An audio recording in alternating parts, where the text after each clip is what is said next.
10th, 2026.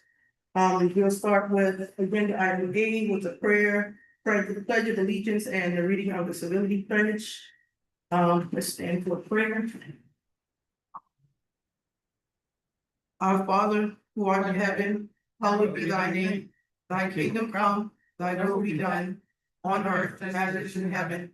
Give us this day our daily bread, and forgive us our trespasses, as we forgive those who trespass against us. Lead us not into temptation, but deliver us from evil. For thine is the kingdom, the power, and the glory, forever and ever. Amen. You want to turn to the flag for the Pledge of Allegiance? I pledge allegiance to the flag of the United States of America and to the republic for which it stands, one nation, under God, indivisible, with liberty and justice for all. And the civility pledge.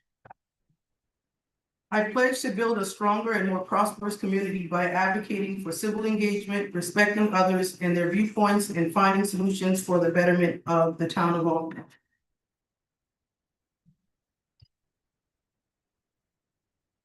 From there, we move on to agenda item B.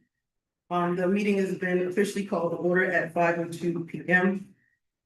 Then we'll go with roll call. Ms. Cox. Here. Mr. Prouse. Here. Mr. O'Hara. Here. Ms. Watkins. Present. And myself. Move on to agenda item C, appointment of a chair and vice chair. We'll start with a motion for appointment.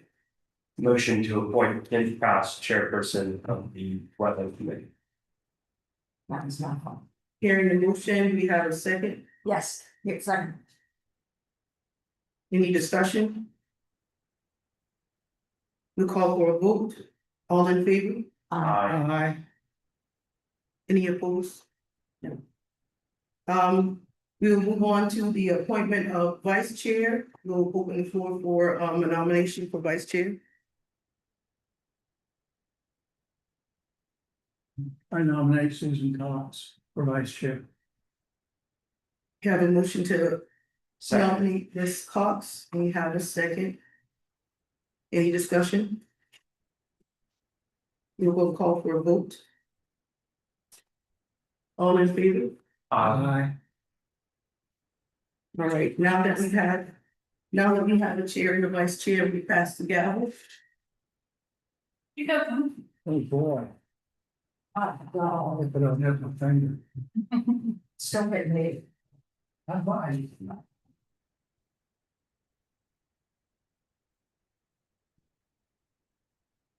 All right, so do I take over? Yes, sir. All right, the meeting's already been called to order. The next item of business on our published agenda is item D, adoption of rules of procedures. I move that we adopt Robert's Rules of Procedure, most recent edition, as our rules of procedures. Second.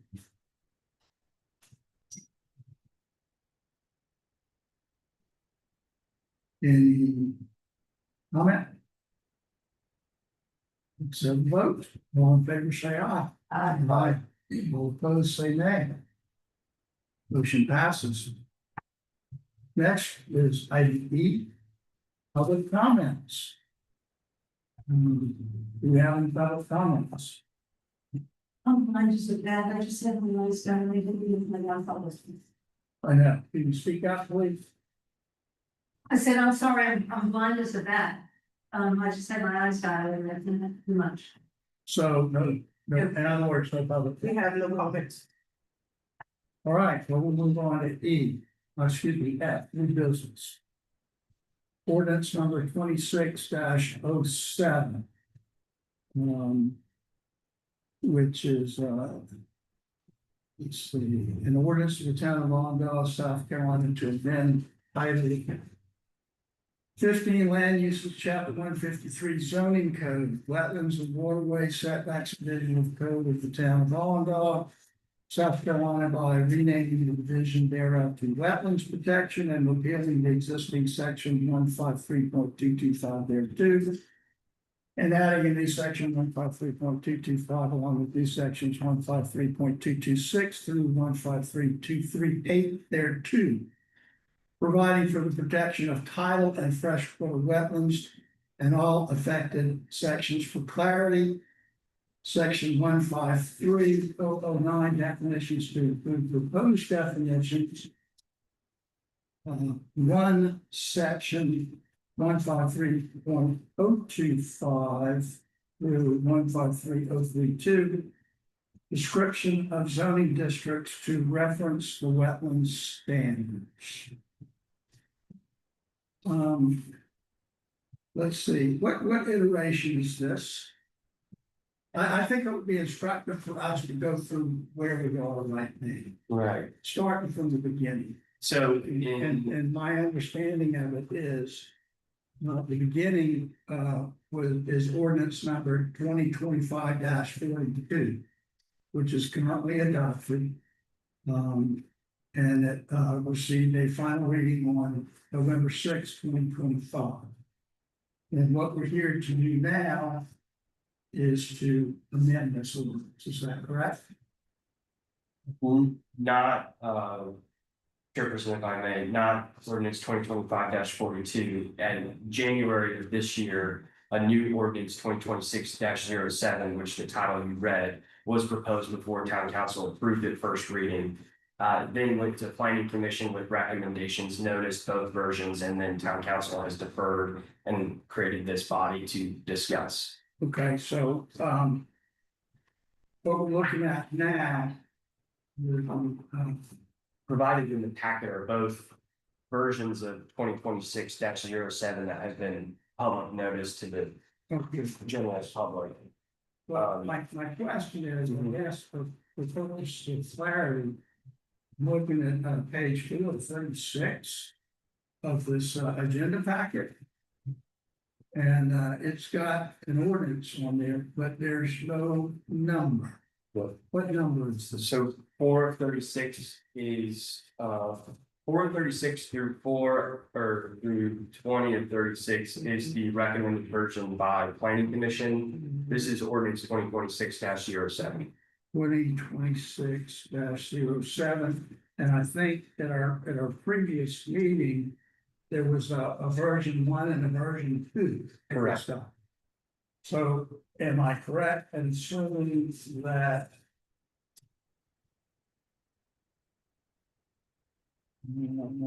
Pages 4 through 20 is version 2 as recommended by the planning commission.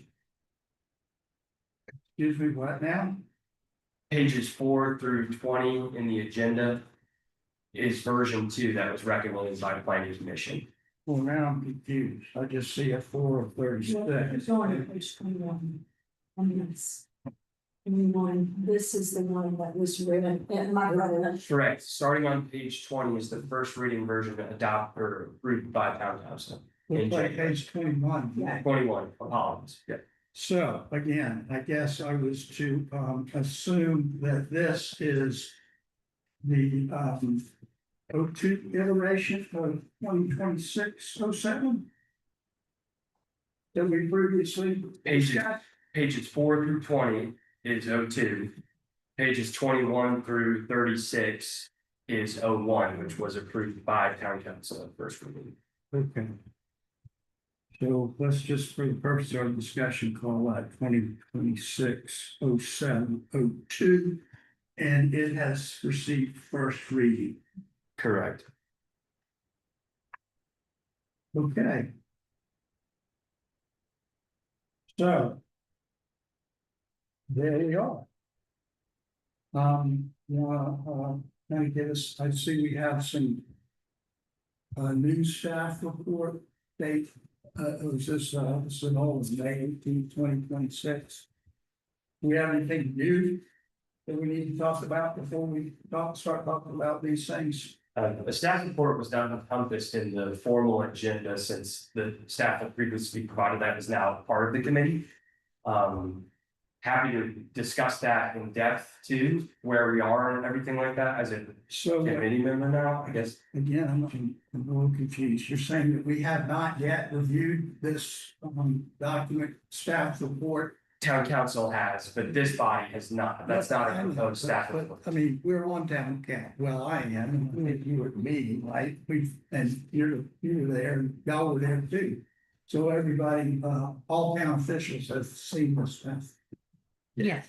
Okay. So is there anything new that we need to see beyond this before we start doing this other stuff?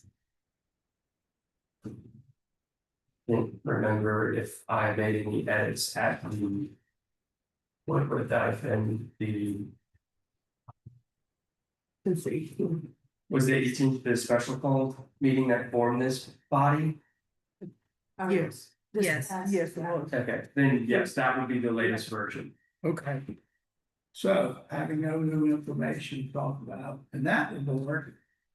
It appears there's some new stuff. On this Wednesday, June 10th, 2026. I guess this is an agenda. We'll just label it an agenda, so for clarification. Looks like some colored renderings. Is that relevant to our discussion? There was a request by a committee member to encompass watershed plans for the overall community. So instead of those watershed plans that document where wetlands are in town, it was provided a mapping, GIS mapping from the National Wetlands Inventory of wetlands within town. I'm gonna ask if we had a map of the wetlands. Okay, so is this germane to our discussion? Not really. Just simply guide and show this where wetlands are. All right, well, I think I'm clear on what's going on. We got an ordinance that has been adopted, although it appears we don't have a signed copy or an attested copy. For ordinance 2026-07, because it hasn't passed second reading. I'm talking about ordinance 2025-42. Yes, we do, and it's on the town website. Oh, like the one where it has my signature on it. That is available. All I have is this, and I can't remember where I got it, but that's what I've got. And it says introduced September 4, 2025, planning commission recommendation, September 15, 2025. Final reading, November 6, 2025. Was supposed to have been signed by Miriam C. Green, Mayor, Town of Allendale, and attested by Don Steve, Clerk of Council, both of whose signatures are absent from this document.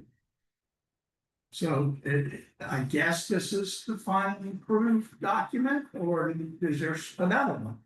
The document that is currently available online because of the codification is because it's pending codification, has my signature on it as the attest. We do not have the mayor's signature on it at the time.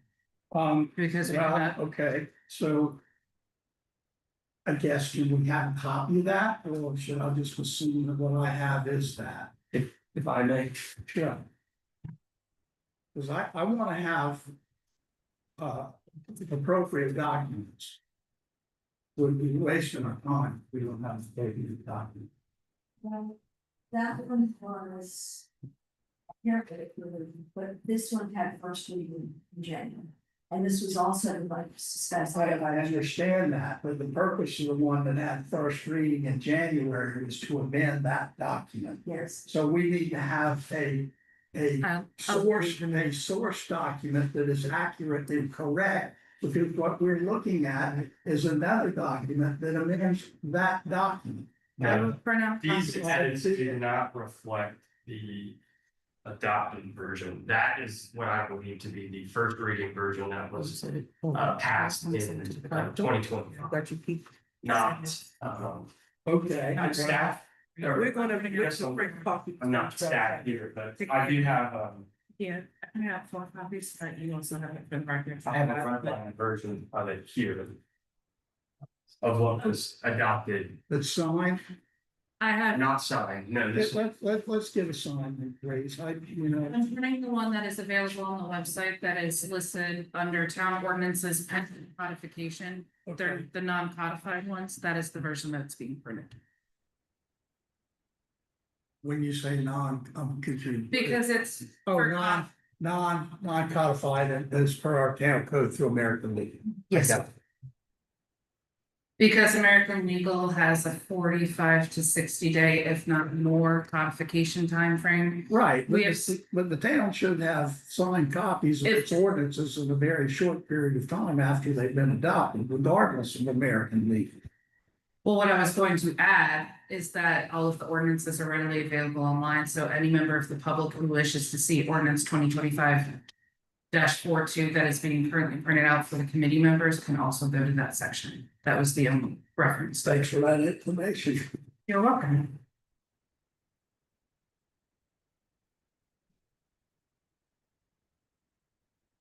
But I guess getting back to what we're doing now, we're in the process of amending what is already on the books. The first reading is a first reading, and help me out here further, Dan. I think we've been informed by our legal counsel that pending ordinance does not apply unless and until the mandatory public hearing has been published. Is that correct? it's correct, and the mandatory public hearing was published and held for this project. So I guess for purposes of discussion here, this 20. That is, It's the second, we can spend a lot. Of the agenda for tonight. that's the one. Yeah, yeah. Too much over, that really is confusing, when you get too much stuff. Can you tell me the dates for the public hearing for this first reading document that was read first in January, just to come out? That would have been at the April town council meeting. April 2018, the special. I believe it was the special call because that was a deferred workshop. It would have been the regular scheduled town council meeting, that meeting before it was the public hearing, so that is the April. April 2nd. Yes. Public hearing, Okay. All right, perfect. noticed in the local newspaper and heard. April 7th. So that's what should be under introduced on page 20. Under what we're calling now 2020. So First reading would have occurred, which when it was originally introduced at the January 15th special call. Oh, the January 15th. Planning Commission's final recommendations came, it should be in my staff report. From May 18th. Or also, so the agenda pattern that we got today, that first document. Correct. is the- Okay, is Yes. the suggested. And we're looking at what we have in front of us, 2026-07-02, beginning on page 21. That's First reading. and that was January 15th. Correct. So I guess we'd say that was introduced, January 15th, and the public hearing was April. Yes, April 2nd at 6:30. So we have a pending, 10, 15, 26. So we have a pending ordinance Yes. on what is, we're looking at the 2026-07-02. Correct. All right. Well, I think, let's just kind of start there and don't know if there's any need to do anything but start here and compare it with the other stuff. Perfect. So I have available for this evening all iterations of the ordinance for comparison as moving through, so. As you requested, we will begin with the first reading version, oh, excuse me, that's not what I want there. The first reading version of ordinance 2026-07. I can sort of read it. So. Is there a way to get that? I think you would have to zoom in on your computer, Dan. Zoom in on the computer. Is that better? Look at that. Yes, thank you. Awesome. So I guess let's look at the title. That appears to be correct. Correct. And I do recall there was a typo on the 153.238, which is highlighted in red. And that was, I guess, just a scrivener's error previously. Correct. And I think that goes back into the original, or if not the original, the one that the plan commission used. Which the title there might not be correct, but does that look like to you? Does it look like to everybody here who's been involved in this to this day? Well, I must admit, I have not studied the numbers of the sections that are being. It's, I can attest that it's correct. Okay. Well, cause if I may. The part where it says wetland, so and there's a strike through on version 2. That needs to be done because we copied and pasted the title, and so the way that it reads. Is Wetlands and Waterways Setback Division of the Code of Town of Almondale, that's already been South Carolina. By renaming the division thereof to, we've already renamed the version thereof to Wetlands Protection. And we've already repealed. The existing section 153.225 there to and creating a new subsection 153.225 along with new. We've already done all of that, so the How recommended do we do that? Catherine? by a motion in a second during the second reading. I don't know, I don't think, Of the original ordinance? yes, of the original ordinance, regardless of which version that you use. Did- And it is So at the, this is it right here. Yeah, the title is incorrect, as Catherine outlined, it should be an amendment to the existing wetlands and setback division code that was adopted through the ordinance 2025-42. well, and it would depend on which one we are recommending for the council to decide of which avenue we would like to go down, because both versions of this ordinance have been provided to council. Mhm. So like pending before the council is either the council to adopt that second reading version 2 or to adopt version 1. So like this in version 2, it's already done completely. For the amendment version 1, we would still just need to make that amendment and just have the titles mirror. So you're saying, Catherine, then that the title on this second version that was read January 15th is correct? If it's repealing and replacing and doing all the things. No, it's not. Right?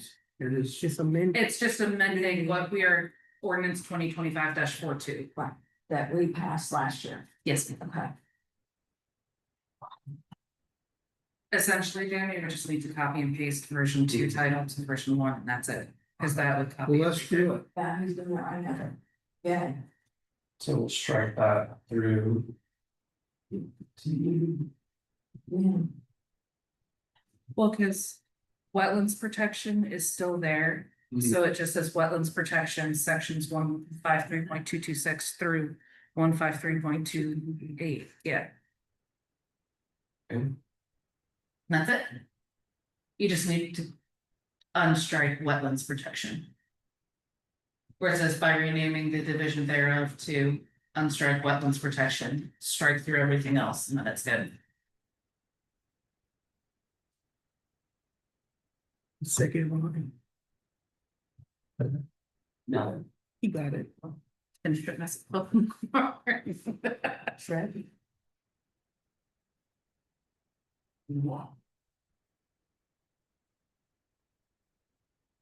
So the new title should read an ordinance of the town of Allentown, South Carolina to amend Title 15 Land Use, Chapter 153 Zoning Code, Wetlands Protection. sections 153.226 through 153.238 there too. Et cetera. And then freshwater wetlands and all affected sections of the variance. Okay, and maybe the lawyers can do this, but we're. Title 15 land use of chapter 153 zoning code, so section 153.009 is also a part of that. However, it is not under well, yeah, it's gonna be under wetlands protection. Because we're going, 153.009 is the general definitions we of the need to zoning. get rid of that. Well, we're changing some of the overall definitions, so like we put all definitions of the zoning code in our definition section. No, absolutely not. Okay, These definitions have to be germane to this ordinance exclusively. So for example, it calls out a definition for setbacks. But if you put that in the general definitions of 153.009, that is going to be the town's definition for setbacks, and we don't want that. All of the definitions that are in the original Scout model need to remain under wetlands protection in this. If I may, if it. I'd suggest almost we just modify the definitions listed here to be wetland setback.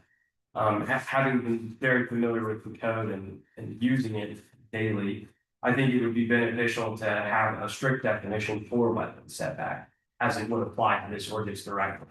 I agree. And in the general It needs to be in this ordinance. It does not, we don't need to have any definitions in 153.009. As the code's designed, that's where all the definitions are. Well, no, not truly. You have definitions, so for example, under public works, title 51, But that's not the zoning code. it's in the town code of ordinances. What difference does it make that zoning code or other portions of the code? But those are the definitions that apply to the zoning code. One Well, five three zero zero seven 009 are the definitions that apply to the code.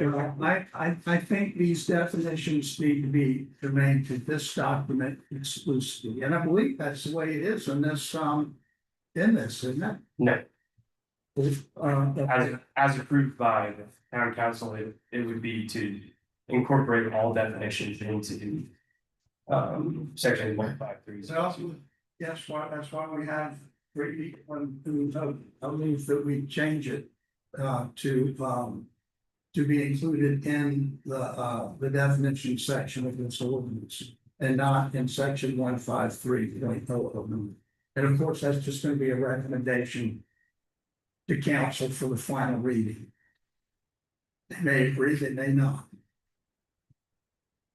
Help me understand the difference. So for example, But you need a motion, a second before, okay, Oh, before we discuss. I'll second for discussion. Gotcha. Okay, so my question is, help me understand the difference between having, we've got definitions in this document. Which will remain in this document.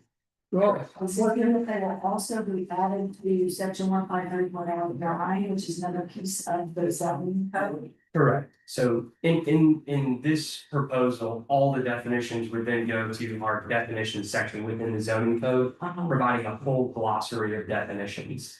Making it very simple to find every single definition, instead of having in one place, instead of having the wetland ordinance in its own section be a very long laundry list. Right, And in some cases, some of these definitions can apply to multiple areas. right. So it could be beneficial to incorporate those definitions as well.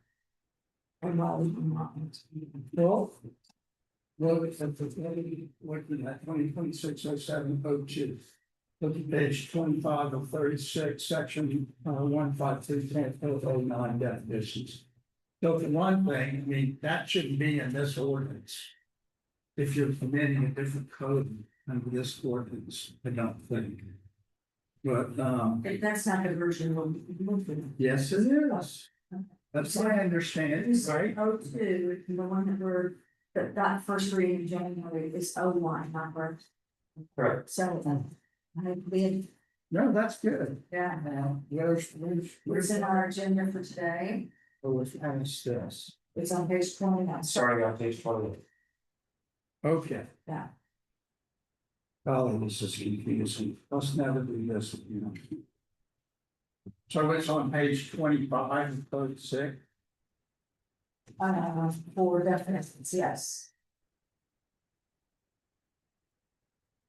Well, under the model scale ordinance, which we don't know about for that either, but yes, I do. I mean, Page 5 of 16. It's under their iteration that I did with us before Mr. Gianni got hold of it. It was section 153.229 definitions. And that's what it needs to be.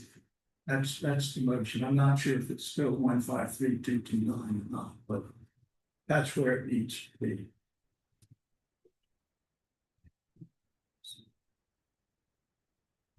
And to answer your question, here's the definition of a buffer, yeah, which would pertain to any and all buffers in the zoning code. were it to be. Were it to be in 009. Okay, An area of non-disturbance between a wetland and a setback where natural vegetation must be maintained in order to protect the wetland or its functions. Buffer widths are established pursuant to whatever facilities. We don't want that definition in the general definitions, because anywhere there's a reference to a buffer in the zoning code, you go to 153.009, and that's the definition you're gonna come up with, and people are gonna be scratching their heads and asking Dan, like, what the heck does this mean? Point of clarification for the ordinance that did get adopted, 2025-42. All of the definitions are being codified into section 153.009. I understand that. I would clarify that you would also be adding the removal of those from that definitions and creating a brand new subsection defined as definitions, since that is not already in the code. Thank you. So you withdraw your original motion. You could. Or amend Well, I mean, I hope we don't really have to get to voting on every single little thing we talk about. what do you say? What did you say? But yes, we need to fix that so that we are repealing. Well, we're not repealing anything from. You would be repealing all of the definitions from 153.009 and creating a brand new subsection underneath your wetlands protection Well, ordinance. let's. Because as the ordinance. Let's look to see, Ms. Watkins. Mhm. Under the ordinance that has been given a final reading. It is page 3. Where it starts for definitions, Yeah. and it's And, subsection. and if you look at that, I mean, that certainly is not providing the procedure, which I think is the correct procedure. In the ordinance that's already adopted. That was done incorrectly. And this is what we actually is on the books. Yes. So yes, your suggestion is well taken and correct in my opinion. We need to repeal whatever these definitions are. From section 153.009 and incorporate them into the appropriate. Place in this ordinance, which here should be. To get to it when we go back, because it will be somewhere in there under that.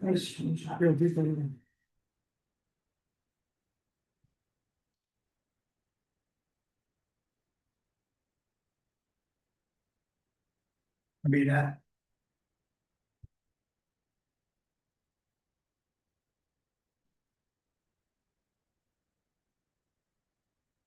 And maybe the lawyers need me to write on this. In fact, I would advise it, because in that way, you know it's absolutely to the best. All versions have been through legal counsel. For like any amendments, we would send directly to them as well. Well, as I mentioned to you. I don't think you putting it in section 153.009. That should, and how that should occur, Catherine, from my experience of it. If that's, excuse me, if that's what we were going to do, it should be accurately reflected in the title. And it should be, let's see, in the ordaining clause. At the end, all right, so we get this the way we want it to be.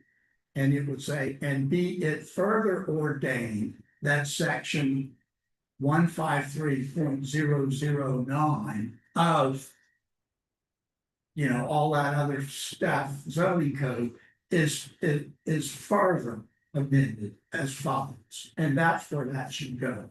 It should not be in the body of this document. You see what I'm saying? Because it is not being included in this document. It is amending a different section of the code. Chairperson, if I may, just as a point of clarity, so ordinance 2025-42 was adopted and those definitions were incorporated to the existing zoning code definitions. I So understand. you're proposing now to then amend the title of the first reading version to repeal those definitions added by ordinance 2025-42 to reincorporate them back into their own definition section rather than amend the particular definitions that. Yes. Yes. Would you say that one more time? The whole thing or Just that last bit. the last part. So instead, we could just amend the particular definitions that are particular to this ordinance and its application out of ease. Instead of having to do a large rewrite of that section and other codes and incorporate a very lengthy ordaining section out of simplicity. So it's not lengthy at all. It's just being further ordained in section blah, blah, blah, as amended as follows. I mean, One sentence. but so definition in And I'm the sure if you first reading version, the first one would be a buffer. Planning Commission recommended that the word wetland be added before buffer. I would also state that in this case, the G setback should also be referenced as wetland setback. There are other definitions in here that I think are general and aren't existing in the code presently, like public interest, person, disturbance. Non-conforming is in there, but it's again vague and not direct, so I think a lot of these definitions could benefit the code overall instead of just this ordinance. Well, actually, those, I mean, if they are already included in the code, they don't need to be reiterated. Period. But I think that these definitions, as they are reflected in this document, need to be included when this stuff, okay? And, where are we now? We got a motion Motion. second. Yes. Is that what the motion is?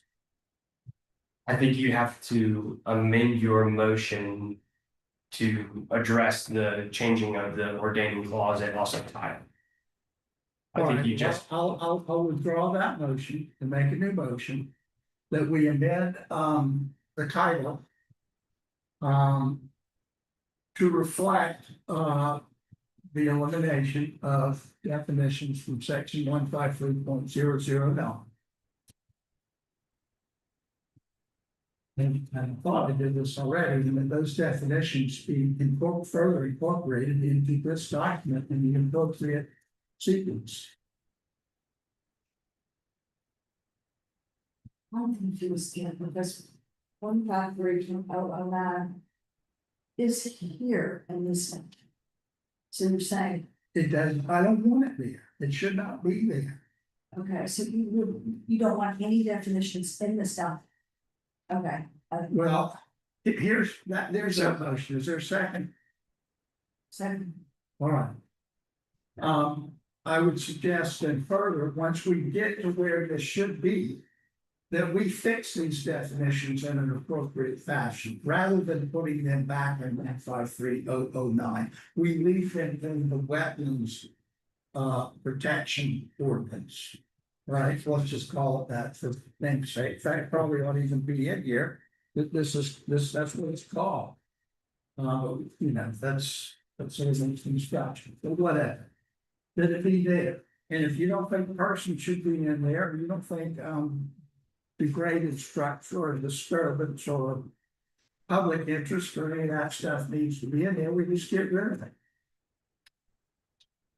It does need to be in here. It needs to be. Yes. But the things that don't need to be there, we get rid of them. So if you don't think we need a definition of purpose in good, then we get rid of it.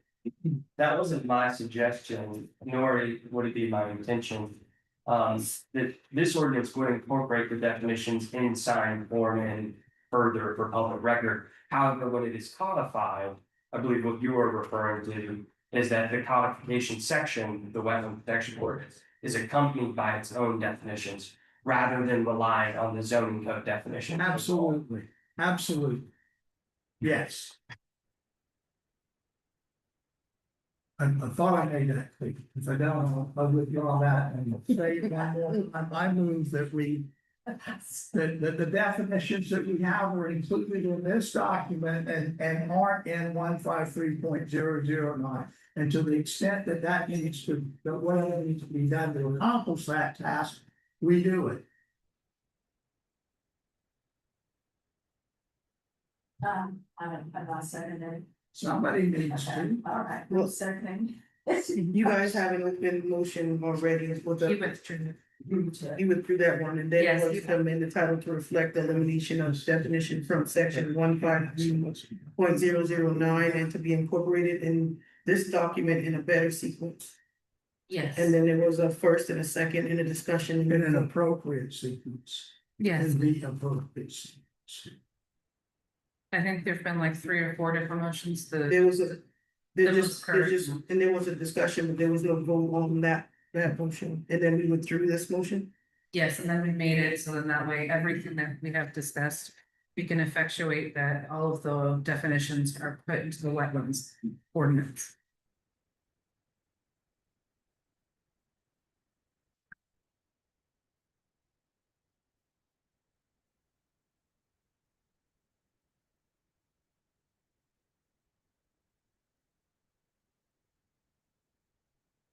Now we get to section 150. Oh, we need to vote. I'll call for the question. All in favor, say aye. Aye. All opposed. Nay. Okay.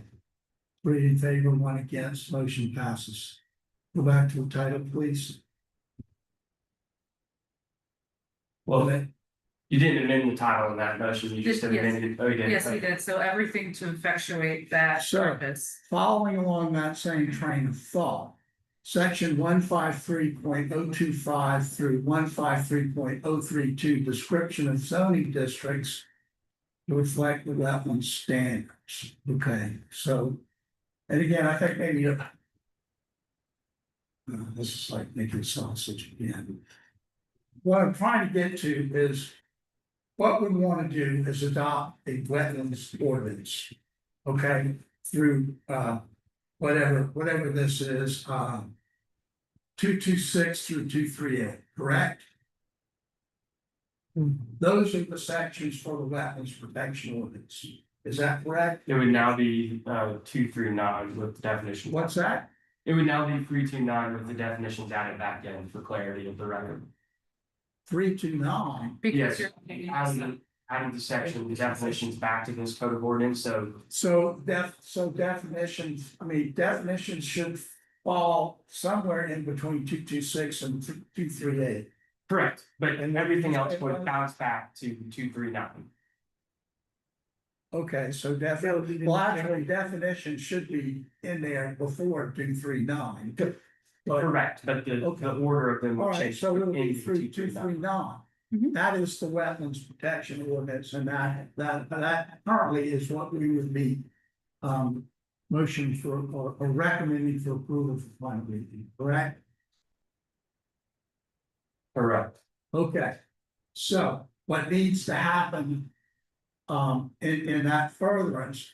153.025 through 032 is not part of that. Okay, So, let's see. And once you get that out of the way, you can see what that's, it's going from a. There too, buying for the textile, festival lands, all affected, in all affected sections. What do we mean by all affected sections for the parity? That would mean any single part of the zoning code that references wetlands would default to that. You mean everything within 153.226 through 153.2. No, so anything within, for when you're talking about your zoning characteristics. You would Well, reference, that's not what we've got so far. sir, if I may finish my thought. Go ahead. When you're referencing the different zoning districts where it talks about different setbacks and different characteristics of it, you would reference and go back to the wetlands protection to go forth through there. There's, Is that? Yeah, Well, that's right. I don't get that. there's other parts of the code that reference the previous wetland ordinance, and so for clarity. Any reference to that previous ordinance or those previous sections would now reference. directly. Here's what I'm trying to do, okay? I'm trying to make this crystal clear. So. The first part, we're gonna adopt the wetlands ordinance, wetlands protection ordinance, and all provisions within those parameters. 153.226 through 298, right? Or 239, I can't read that. 239. 239. Okay, that's the wetlands protection ordinance. That's one thing in and of itself. Correct. What this also tries to do.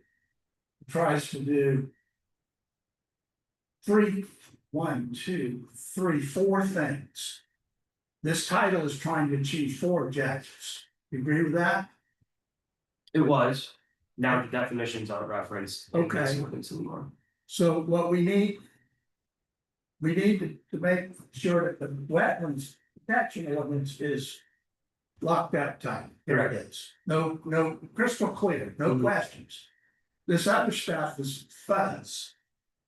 Okay, it's not, I don't get. What does it say? And all affected sections. There. For clarity, that is just that doesn't mean anything to me. I don't understand what that means. That is not crystal clear. Those words do not convey what Catherine had expressed to me. And that's only gonna cause trouble. So, if that is something we want to do, it needs to be better spelled out. In words that are unambiguous and crystal clear. Likewise, with the definitions, which we just taken care of. And also 025 through 032. Those are different, that's a totally different section of the code. That is not under the wetlands protection ordinance, right? I'm in no disagreement. You are in disagreement? I'm in no disagreement. Oh, okay, so that's what we need to do. Help us do that. So, I mean, we already have a wetlands protection ordinance first, so Okay, any further amendments to it would be amending the existing wetlands protection ordinance that was Okay. adopted yeah, in 2025-42. So to your point, the title was a replica of that original ordinating document, so we could just strike all reference to that stuff in this ordinance, because in theory, those sections should already reference the wetland protection ordinance. okay, So we And can I- strike section, starting with section 153.25 through wetland standards. And it should not affect anything within the code, or if the chairperson prefers, I can motion that we strike from in all affected sections through wetland standards as proposed in the title of ordinance 2026-07 as proposed in first reading. what you lost, I don't see. You said it. So we would be, what Dan was talking about is you'd be striking, you can either strike it from right here, Yeah, I see, or you can five, strike it from right here. That's just the ordinance number, you can strike. I know, but so what you meant, what I'm interpreting should be continue to strike through section 153.025 through 153.032 all the way to the end. Correct. Right? Yeah, let's get rid of all of that if we don't need it. Motion, I make a motion that we, I already made the motion. oh, you made it? Correct. Second. You call a vote. Oh, okay. Not the chair. I'm generally not used to this. All right. We have a motion on the floor and copious discussion. I'll call for a vote. All in favor, say aye. Aye. All opposed? No nays, so ayes have it. However, I would say that again, in reiteration, and this is just good ordinance form, and I find it extremely hard to believe that the lawyers reviewed this and approved it. But that's a different story. Those types of things should be separate and distinct. And the title should reflect each one of the things you're trying to do. And so the main purpose here, by way of example, is we're adopting a wetlands protection ordinance. That needs to be the main body of this ordinance. To the extent that other things are contemplated to be achieved, those should be dealt with in a separate fashion, not included in the body of the wetlands protection ordinance like has been done so far, which I believe is incorrect. They should be done separately. And the best way to do it, after it's been explained concisely in the title, would be to do it through subsequent ordaining clauses, which is the way I've always done it. Here's what we do. Be it further ordained that this other thing is happening also. Be it further ordained that this next other thing is happening also. And so on and so forth. And you can have as many ordained, be it further ordained clauses as you so choose. So that way, you've got one basic ordaining clause performing the primary function or the task of what your ordinance is trying to accomplish.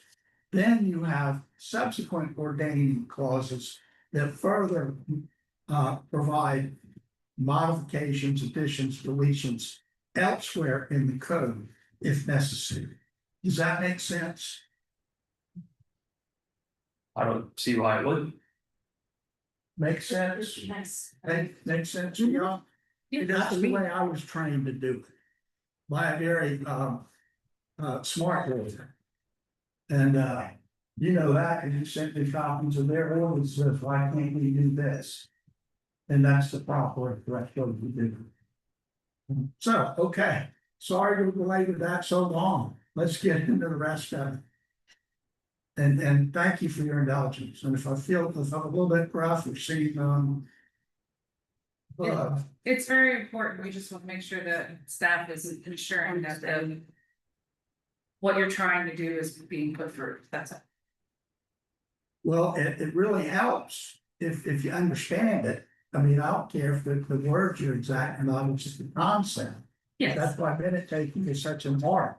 You need to convey the substance and the meaning of what you're trying, of what's trying to be. So, yes, okay, thank you. Thank you for your indulgence. I'm passionate about this stuff, so I get a little Yeah, excited. that's okay. Keep going, please. Which section? Would you like to? On down the page. So we just did definitions. Well, no, I think, do you wanna go through like from top to bottom, like would you even like to amend the whereases as well? No, I'm done. I'm okay with the whereas. Okay, I don't so- think we need to fool with that. Alright, Go And, page and- by and by page. the way, that's generally called the preamble or the, the recitals. yes. So we're starting with wetlands protection, section 153.225, title and effective date. You wanna start there? Yeah. Okay, there it is. Wetlands protection ordinance. That's what we're trying to accomplish. Yes. The rest of that stuff is extraneous. It's text. All that looks good. I don't, authority conflict, obligation, severance, I don't think there's any issue with any of that. Is anybody else? So those are the findings, I mean, is that an issue to anybody? I would just like to point out a few recommendations that were made by the planning commission, if some of these findings are to return back to this original.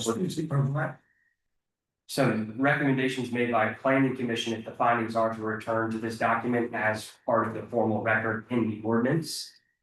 For point of clarity, there are a few findings in here that reference things that have or have not been done by the town. One is particularly the loss of wetlands.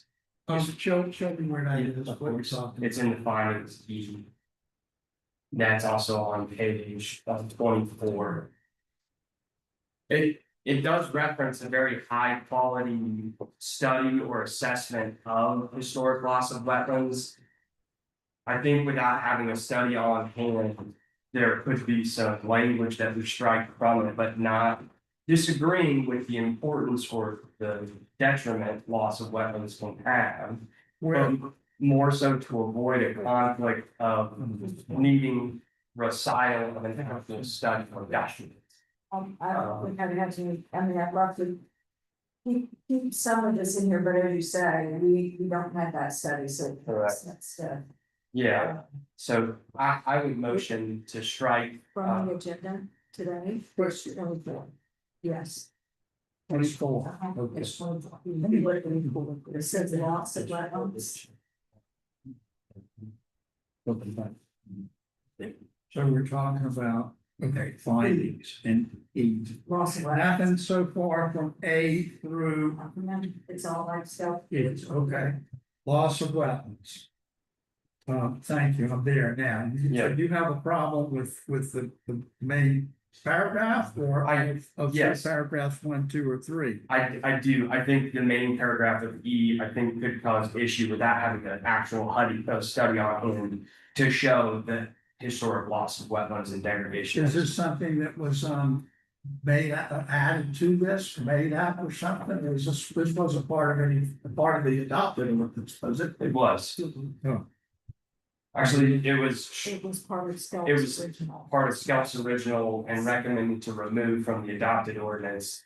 And out of recommendation of the town council member, when this came to first reading, that language be restored. This is the only part that staff have genuine concern with, because that study does not exist to showcase the long-term effects of those losses.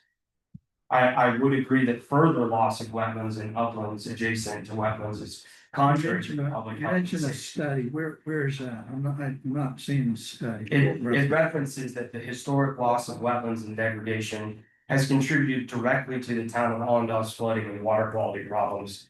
I find that quite difficult to prove without a direct study showing.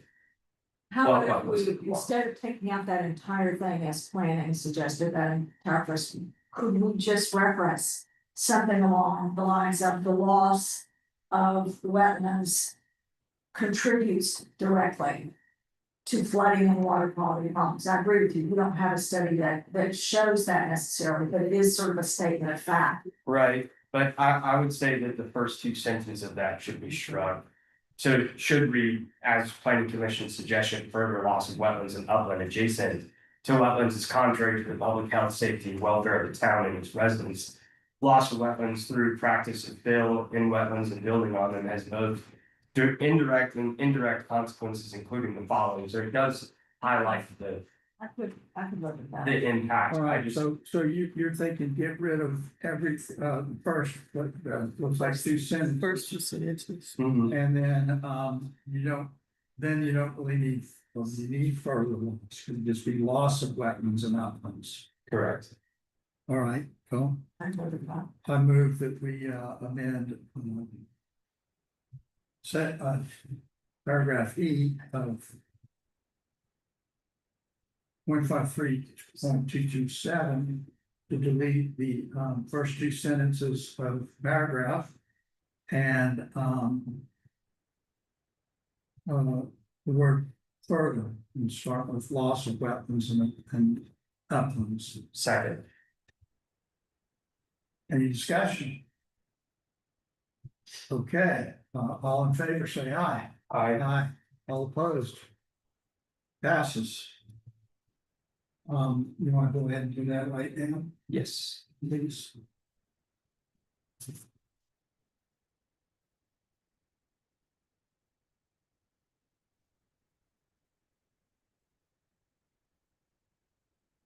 Man, Thank you for doing this.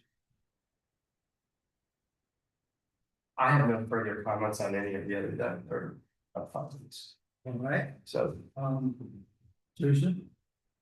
no, I remember what thoughts was, Well, purpose um, and 532 purpose. It is essentially was, yeah, no comments, some change throughout. So then I think what should come next would be 153.229 definitions. Correct, as previously mentioned.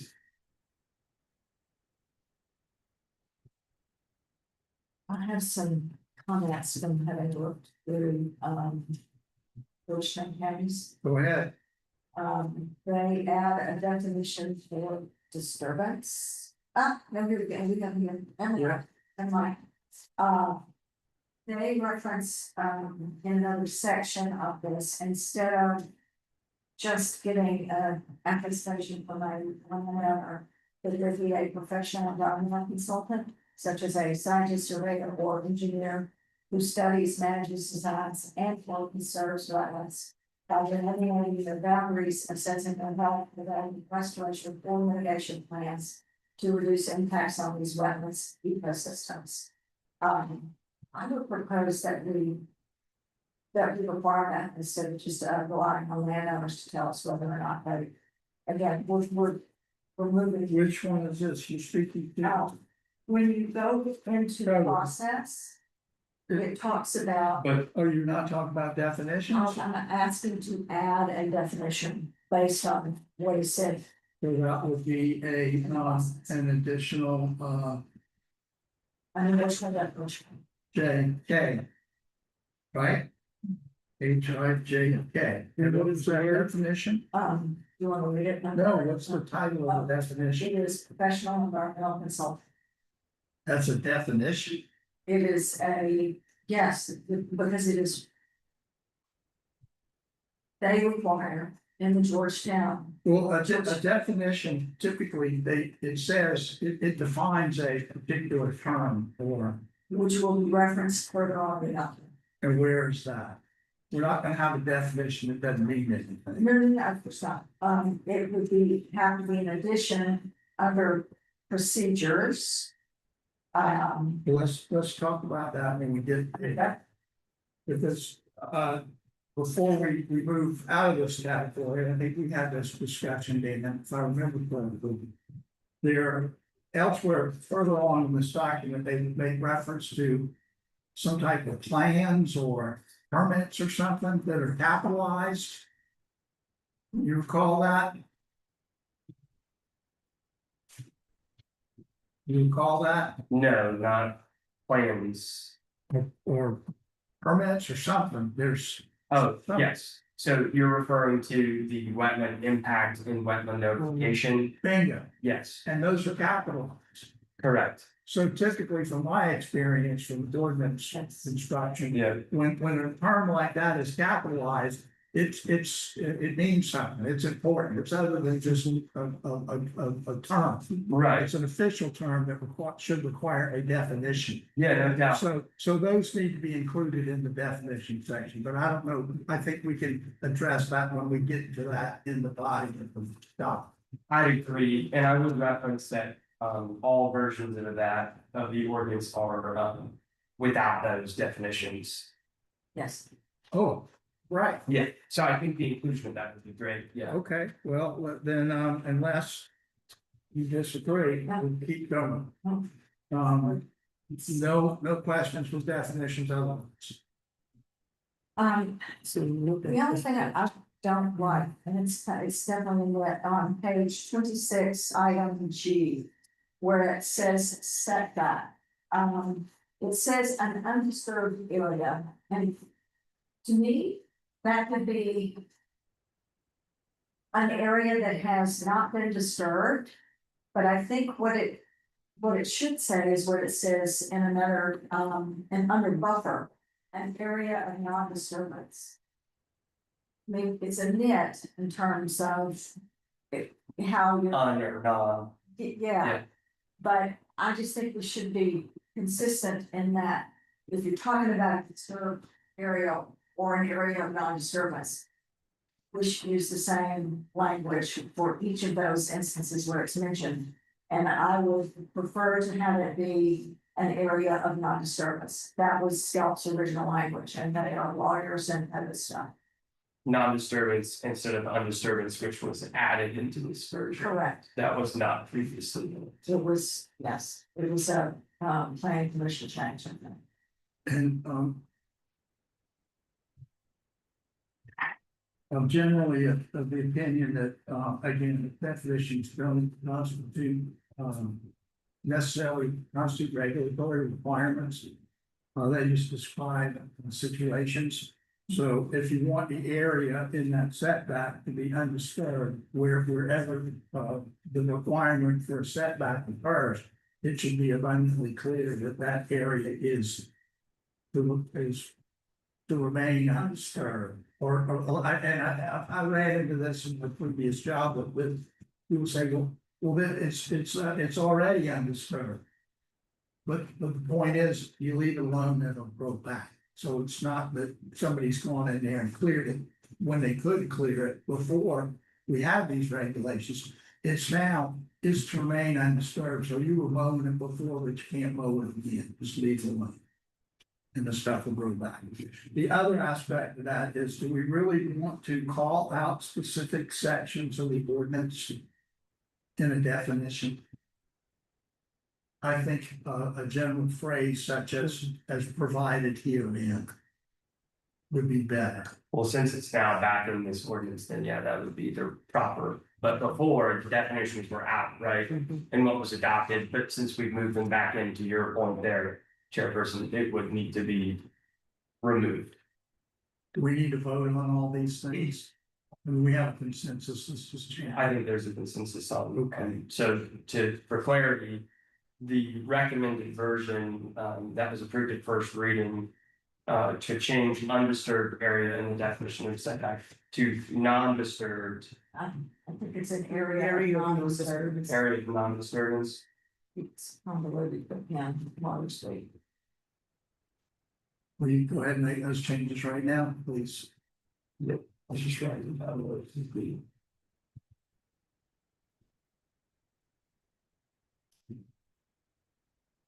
Would that also, I can tell whether statement, yeah, under buffer here, they go back to this, Yeah, that should be as what you're in. that's provided.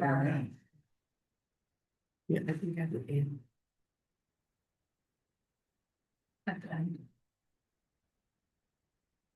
Is that what you see? Then it's a section. And then it's all first meeting back. Yeah, the first one added, that's like, exactly. Yeah. Not sure. It's just easy. And maybe get over and say. Thank you. Did anybody have anything else? I noticed there was something in here about a number 3 under I wetlands with respect to critical area wetlands. Your professional opinion, is that? I think it's necessary, having worked for the Bureau of Coastal Management and understanding their state appointed regulatory authority and establishing and delineating the critical area in town. We have many areas where the delineation of the critical area serves as the fact and final delineated wetland. It should be in this ordinance. because this ordinance should pertain to both tidally influenced and freshwater urban tidal. No doubt. I spoke to Kinsey Pool about it too, and she said she had no problem. Good, all right. Let's go on to the next. Wow. It'll take too long. We can move on to section 153.229 administration. Oh, here we go. Now we're getting to the meetings. Yes. I'll just start it off with this comment, and we've had this before, Dan. This is an amendment to the zoning code. And typically, the planning commission does not really have a role in the zoning code other than to make recommendations to council with respect to adoption or amending zoning codes. In other words, they don't have an administrative role. Right. And here it would be approving certain documents or certifications and so on and so forth. I don't think that's a proper role for the planning commission. I would disagree. I think that needs to be the planning manager as it was originally proposed. I would agree with that. All right, and More work, Dan? Yes. well, I mean, procedurally, it's correct. Absolutely, no, I agree, wholeheartedly. And anything that if someone is aggrieved by your decision, it goes to the board of zoning appeals. Correct. From the zoning code and then to court. If it goes to the planning commission, it'll go straight to court. There's no BZA involvement. I have no disagreement with that. That language was incorporated before I was involved with the revisions, and then as proposed to town council at first reading, that was requested. All So right, let's change it back, please. So here it would be D. Planning manager. Yeah, 153.229 D.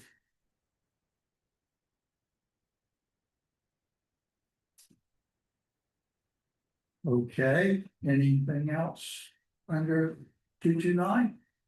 yeah, I would just comment on the term wetland certificate, certifications. To your point, Chair, earlier you referenced that there's two separate permits outlined in this ordinance. Those are wetland notification and wetland impact. This section refers to the planning manager's authority to issue, deny, or conditionally approve certifications. So out of clarity, we'll have to touch on this later. There's a branch of them, but I think to the definition, it should be wetland certifications and then the two sub items. Just keeping with the record. Okay. There's not a wetland certification, There's no definition, Yes. nor is it ever referenced again. So- I think so it's referenced once or Help twice. me understand, what the heck is a wetland certification? It is unbeknownst to me, all versions of the ordinance have wetland certification, but no definition. And the only other references to it, I think, are later in the document as far as enforceability and stop works. All right, well, help us go back to that when you need to, please. Yes, of course, I will touch on that for sure. Anything else on 229? About 230? yes, C. In all other cases, a landowner or authorized agent of the landowner shall submit to the planning manager and.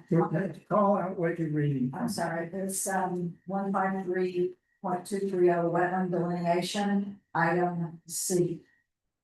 Where it says in all other cases. Okay, so nothing, no concern with the red under B. Okay, So, sorry to interrupt. Keep No, going. it's not. It refers to, the landowner submitting to the planning manager either an affidavit attesting that no wetlands or wetland buffer areas exist on the site, or a professional wetlands delineation. I have trust issues. And, I think they're relying on the landowner to state this, a landowner who's not a professional in determining what is a wetland and what is not. Is not the way to go. And that was why I hit upon, the language from Georgetown County, where they refer to a professional environmental consultant. Let me see if I understand that correctly, that what these words actually say. The landowner or authorized agent of the landowner shall submit to the planning manager an affidavit. Okay, but that's what is not crystal clear to me. Attesting no wetland buffers exist on the site. Does that mean the landowner or his authorized agent prepare the affidavit? Or they merely transmit the affidavit from a profession that has the expertise to make that determination? No, I'm not particularly sure. I believe that language has remained unchanged throughout every version of this ordinance. So we would have even the to- scout version? Yeah, we'd have to ask the original drafters on the intention Yeah, there. well, that, you see my concern there. I mean, if I owned a piece of land, or if I said, Dan, I want you to be my authorized agent, prepare an affidavit to these people, there are no wetlands. I mean, that could be, I mean, an affidavit is a sworn statement. oh, that- absolutely. So violation of that is a Yeah. penalty. So, you know, in some cases, a sworn affidavit is the law. Well, And if it's they're, always the law. for sure, but if they're swearing to the fact that they don't have wetlands on the lot, It would regardless. make me feel more comfortable as Susan has stated, that at least the affidavit is prepared by a qualified Yes. professional. And even through that, you know, people say, oh, I got an arborist to look at it. Well, arborist is gonna tell you what you pay him to. Yeah, I think the only concern I have with that is cost burden for individual property owners. They should, I understand, I just think that, you know, it could cost a good amount of money for an individual to have a delineator come out where they're not already expired. And if they're not expired, then they would just have that on their survey and show it as shown here. It says where unexpired delineations have already been approved by the Corps of Engineers, such delineations will constitute wetlands for the purpose of this ordinance. This ordinance encompasses all delineated wetlands where's regardless. the meeting? That's A. Okay. So that section strictly pertains to those lots that don't have wetlands on them. Well, perhaps we need to just make that language a little different. Yeah, Because I think I could manage what that is, attesting that if there are no wetlands or wetland buffers on the site. And a sworn affidavit should be submitted by the landowner to the planning Well, manager. why not just add the words, an affidavit, prepared by a qualified professional? No, I think then we'd have to add the definition of qualified professional. That'd be much more comfortable. well, then, you know, it's a professional wetlands delineation. What is that? We don't have a definition for that either, do we? No, but if we said as delineated by a professional. But I mean, at least, I mean, that's a little less ambiguous than what precedes it, a professional wetlands delineation to me. It presupposes some type of qualification. Whereas if you're just a landowner or a authorized agent, that, you know. So instead of landowner or authorized agent of the landowner, you'd strike that language and move a professional wetlands delineator or a professional wetland delineator shall submit to the planning manager either an affidavit attesting no wetlands or wetland buffer areas exist on the site, or a surveyor. I would say that the landowner or agent will be presenting it, but that must be prepared by, that submittal must be prepared by. As prepared by. A qualified professional. Yes, I would be happy with qualified professional. Then you get to make a determination, and if they say he's being too straight, take it to the board of zoning appeals. I mean, there are only certain people that can make these determinations, right? Correct, yeah, true wetland delineation, yes. Okay, and what are they called? A true wetlands delineation person? I'm not familiar with their certificate off the top of my head. But you know what I'm saying? Yeah. You Well, can look at it and go, wait a minute. This is the shoe salesman up at the corner store. He can't do this. may I suggest what Georgetown County put in theirs? And this is one of their definitions, and that's what they would are in this section. Yeah, there is a planning commission member that is familiar with wetland delineations. That's He's something. often has to do it. That's something his firm does, so, you know, I could always, unless we wanted to go with that definition, One of the two, we don't need to Yeah. lay this on, like, okay, or I can, unless. I mean, I would like to get this out of the way. I'm just thinking as a, prepared by a qualified professional. Is the words we should use. Do I need to make that a motion? No, sir. No, because we've You started guys- to move on by We're just gonna accept all consensus, the edits as one. Okay, so we can, like, at the very end, we can go through for like all of the other items that were done by consensus. Okay. That was the way that staff was interpreting it, because we were wondering the same thing for the other edits that we've gone through. But I think what it sounded like is we'll have a qualified professional and then in some fashion add a definition for what a All right. qualified professional is. That's good. okay. Moving on, 231. Wetland buffers and setbacks. Does anybody have any issues there? so the red line language under general wetland buffers was recommended by myself. At first reading, and the key reason being that if we have a general wetland buffer, then there's enhancement for those typical uses. Those uses were already outlined in the ordinance and just put under that Yeah. subsection, so it would still equal the same amounts as listed below. They would be 100 feet plus the 15 foot buffer or 15 foot setback. Let me ask you this, why do we even use the word industrial? I'm not sure that was in the original version. It was or wasn't? It was. Okay. We don't need that. We're not gonna have any industrial uses, or if they, you know. I mean, it would seem to say, without saying that any. Industrial uses is a commercial use. Not necessarily vice versa, but. You know, it's not an agricultural use, it's not a residential use, it's not a retail use. Well, actually, retail would be commercial. I suggest we strike industrial. Okay, that. We're giving people the impression that we're gonna allow industry in the right. Well, I don't think it's the impression that we allow it, more so preemptively, there's a protection there for that type of use if it ever were to become one in town. What is it? No, what's an industrial use? I make no disagreement, the Well, language was already there, so. I suggest we get rid of it, so unless there's an objection, let's Yep. get rid of it. let, and move let on. me make a comment about that, what you just said, in the event that there is a change in council and they allow some industrial use, it would be protected under this agreement for the industrial. It's a commercial use. Okay, fine.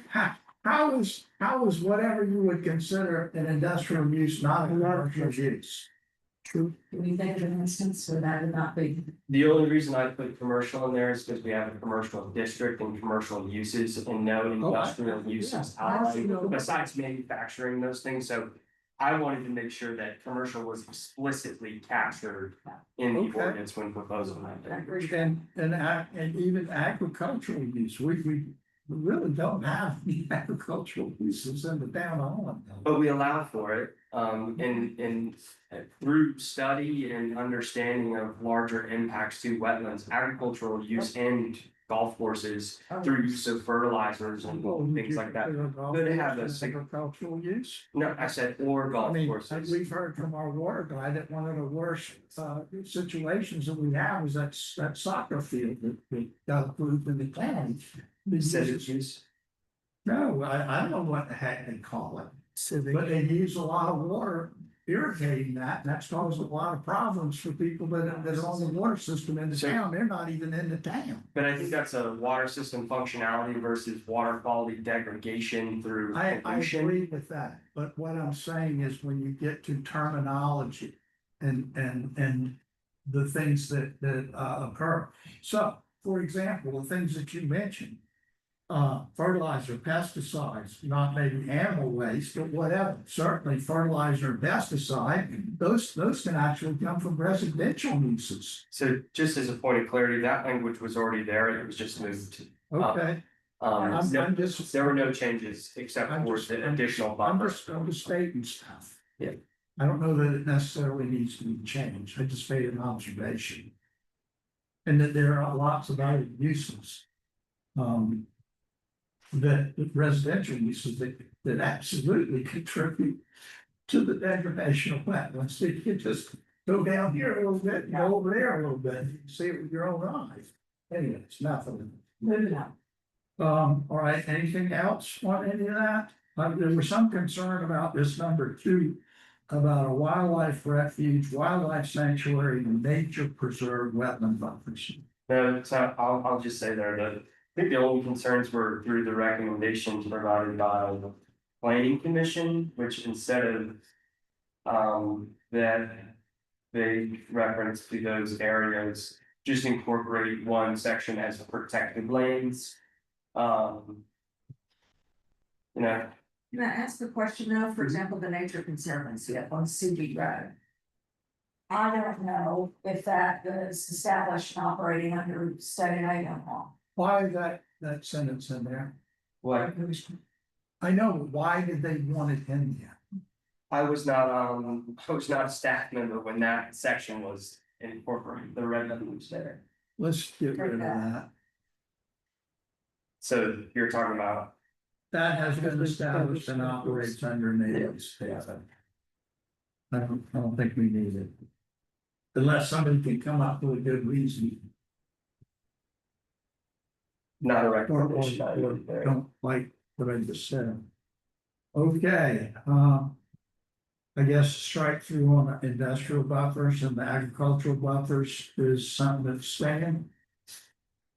Yes, they've just been moved, Yeah. so those protections are still there, instead of it just being its own vague. It would be assessed from the general wetland buffer and then that additional fee, because if you think about it, every other one exceeds 100 if not more. So the only one it would really apply to is a general wetland buffer. Well, let's go back to that. What was, under general wetland buffers, minimum buffer of 75 feet? What was the scale version? 75 feet? It ended up being a total of. Well, It's a total of 90, Okay, And stat version? correct, with So buffer that- and that- setback. setback, okay. And there was some issue with setback, right? No, so in the first reading version, it was 75 and 15 as adopted in November of last year. Okay, Yes, but that's not, that was not what was in the original scale. well, was. I'm sorry, general wetland buffers and scale's original was 75. Okay. And that's what's proposed, yes. Okay. All right, so, But they also said for wildlife refuge, that, okay. So planning commission made recommendations, but unless those are adopted by town council, they don't become formal part of the ordinance, but just for clarity. Planning commission's recommendations were to create smaller buffers and stricter requirements. I'll touch on this later, but the ordinance in particular does not prevent impacts to wetlands, it strictly permits them. And we can talk about that actually in this next section of applicability, if y'all are ready to move on. yeah. Yeah. Okay. Now, Or well, excuse me, so wetland setbacks is the 15 from any buffer, so it's the total distance, and then applicability. So starting with A in the version that was proposed by both town council, Scout, and everyone else. And that is section 153.233 applicability. Any person proposing to carry out a wetland disturbance under this section prior to commencement of the activity must submit a wetland impact application to the planning. Can you tell me what page you're on, Dan? I'm sorry. 2936. 29 to 36. And we're on which one? To Oh, applicability, okay, paragraph A. must, okay, wetlands impact application, I remember that last time. Yeah, so wetland impact application is one of those things that falls under the wetlands certifications. Or at least that's what I interpret it to be currently as the code is adopted. Well, maybe, maybe not. For sure. You know, Yeah, the wetland certification in my mind is, and that's only those two words, right? Wetland certification is afterwards. it's a wetland certification, which is an overall term, and then it's wetland notification, wetland impact application, which is here. Right, we haven't gotten a wetland notification yet. Correct, that comes Right, later. well, the wetland, what was first one, wetland, what? Wetland certification. Certification, Mhm. wetland certification. To me, that almost has a connotation of a delineation. Or it looks at it in a spatial or geographical context. Okay. Does that make sense? That does, but I think as far as the administration of the ordinance goes, that Maybe that's fixed in the definition. it probably should be, but then the administration of the ordinance should also clarify that the planning manager has the authority to issue, deny, or conditionally approve wetland impact applications, which it doesn't. The reference is D, and this is in all versions that have ever been adopted, minus the changes between planning commission Right. and planning manager, that wetland certifications is what could be conditionally approved or not in that section, so. Well, I guess here's my question. What is a wetlands impact application and what does it entail? It entails the applicable activities below, or it should be accompanied with any activities. Essentially, outlining what impact someone would be proposing to the wetland. And that's as it was proposed in the first reading approved by town council last year in 2025. The version adopted last year unchanged in 2025 as well. And then slightly changed here. These are the first revisions to this section, actually. Why was the any action that results in land disturbance, including but not limited to stricken? Because it's implied that if they're applying for a wetland impact application, that they'd be disturbing the wetland buffer or wetland itself. So it's a redundant statement there to have any action that results in land disturbance, including not limited to. Because if someone wasn't proposing land disturbance in the wetland, then they wouldn't have to submit a wetland impact. So it's just saying you're saying it's redundant to the requirement in paragraph A? Yeah, because it states even in B, this ordinance shall apply to any proposed land disturbance or use activity within a wetland or wetland buffer. A wetland impact application should be submitted simultaneously with the following. So applications for land use or zoning permits, building permits, site plan, plat approval for minor major subdivisions, etc. So it's a redundant statement there, at my interpretation. And this refers only to things that they're asking to have an impact on wetlands, or asking you to allow them to ignore the buffers. Is that what this applies to? Yeah, any other Correct. version, Yes, yes. a wetland impact application is submitted when someone intends to impact a wetland or buffer. At least that's my interpretation of how it was drafted. Prior to the commencement back to wetlands impact application. But it no, well, and maybe, okay, maybe it goes on further in procedures and help me understand all of this. But it doesn't say what it is or what it does. But I guess you're getting to now with these other terms of wetland notification forms and the wetland impact application. Yeah, so later it does get into that You in the procedures. develop this wetlands notification form and the application we can assess.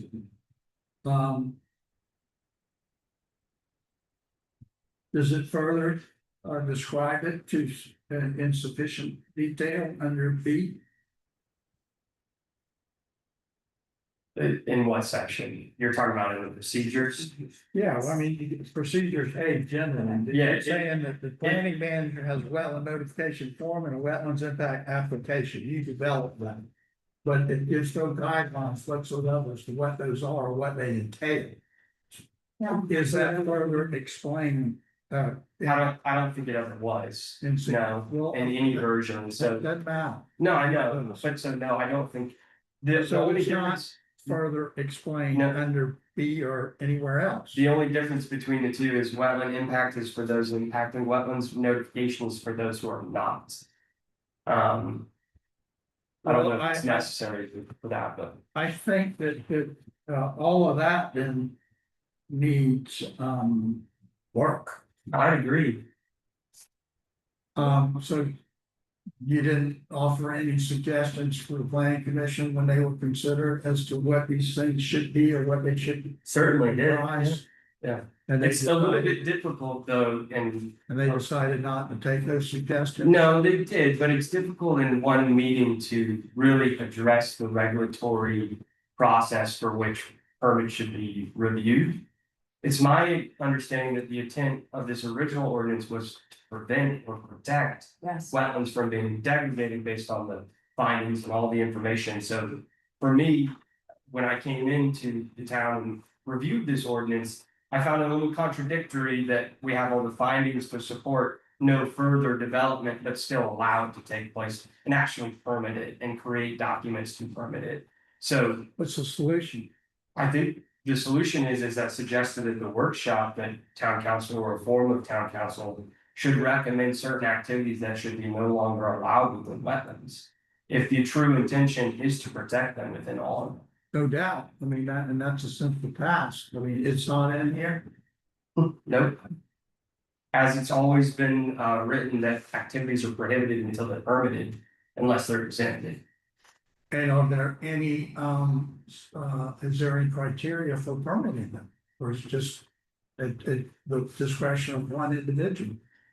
There's criteria, and if an individual was able to demonstrate that they meet that criteria. Could be subjective, could be objective material to some person or another person, but a permit could still be issued. What is it in here? Is it objective or is it subjective? I would say it's subjective. I don't think it's subjective. That's my interpretation of it. So it's all a matter of opinion? Well, it does go on to say, description of anticipated direct and indirect wetland impacts of the proposed land disturbance, which, again, is a detailed explanation of why this activity cannot be located in upland location.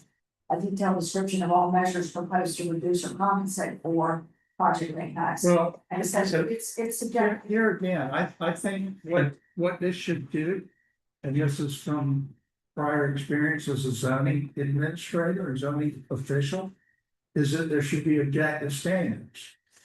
And I agree. and anybody aggrieved by those objective standards has a method of redress, which is the board of zoning appeals Correct. by way of a variance. Yeah. And if they are entitled to the variance, then technically and ideally, technically, the board of zoning appeals is without the authority to deny a variance if they meet the standards that apply.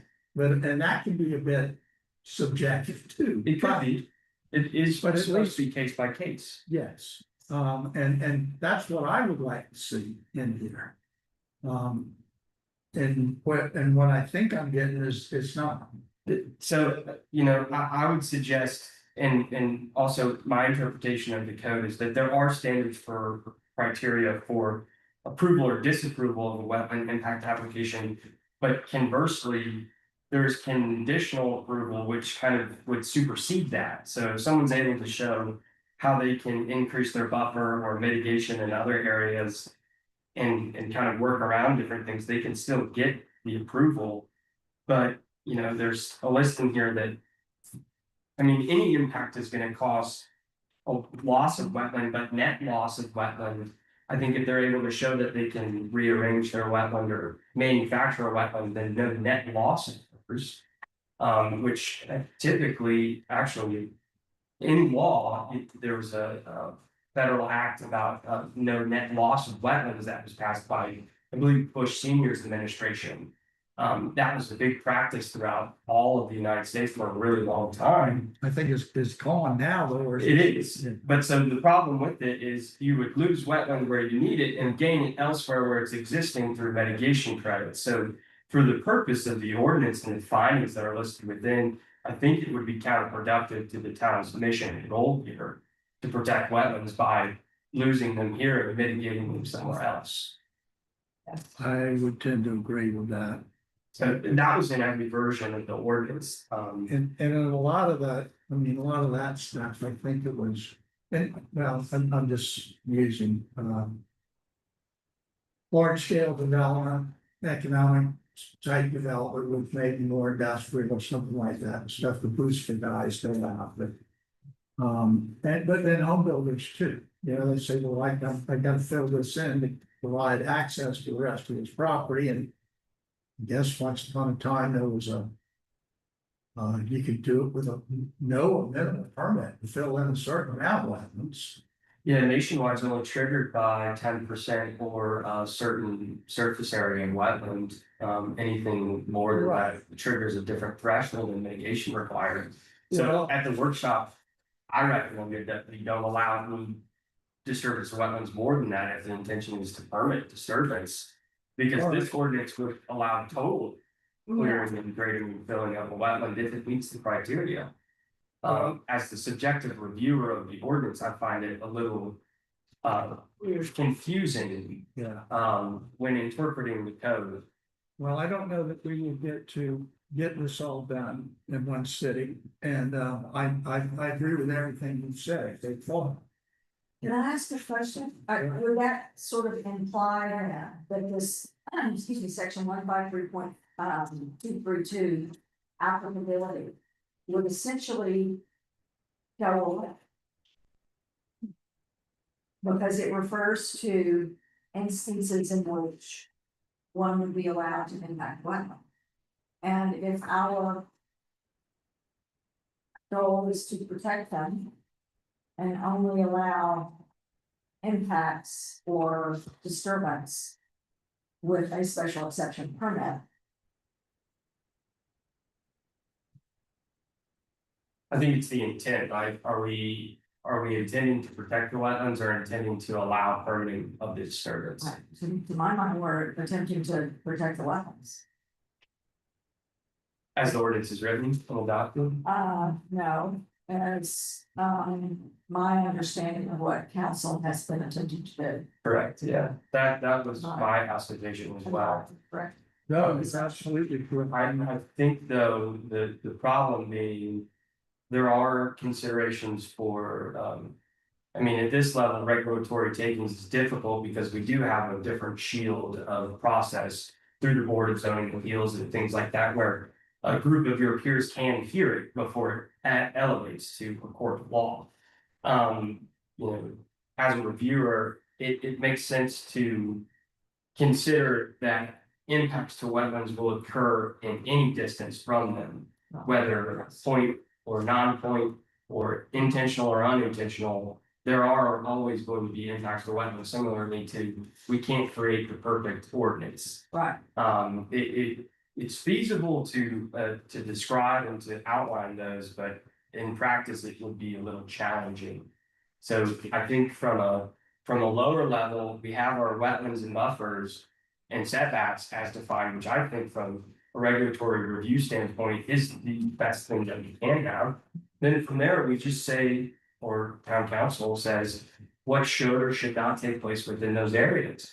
Leave it very descriptive as that. And from my time at the Bureau of Coastal Management, you know, we had our baseline and setback. There were activities allowed between each. We have exempt activities that are allowed within that area as exempted.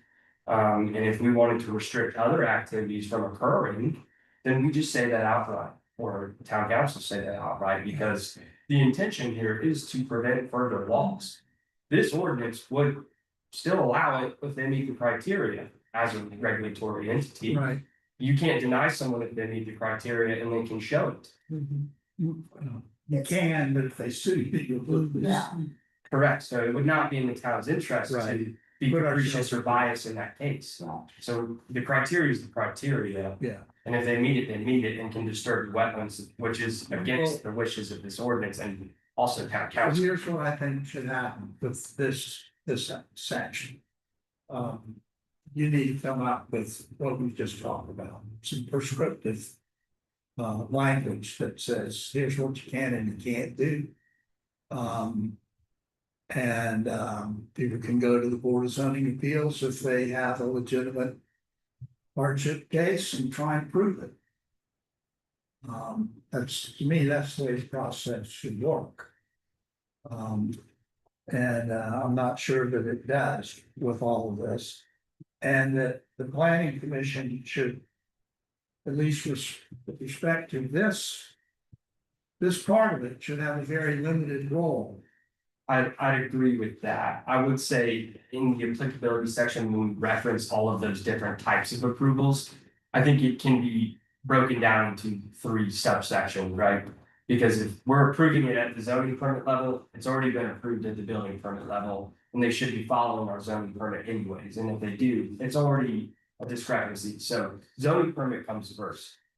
Any case where there's a minor or major subdivision plat, that would also be triggered through the zoning permit process as part of a construction drawing or construction plans being approved by the town. So whether it's a major subdivision that's reviewed and the designated governing bodies approving that action through that site-specific development plan, or rather at a staff level.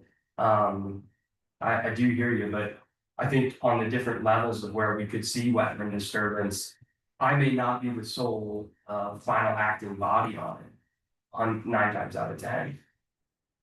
Well, I guess the point I'm trying to make here is that obviously the planning commission has a role in all of this. Correct. And they have final definitive decision-making authority with respect to plans and plans, Correct. unless it's delegated elsewhere. But having said that, they cannot approve or cannot legitimately approve a plan or a plat that does not meet the applicable zoning code standard. Correct. So, that in my mind, these would be the zoning code standards. Anybody wants to deviate from those, they go through the zoning appeals process, or the zoning appeals court, whatever, and whatever the final determination is there.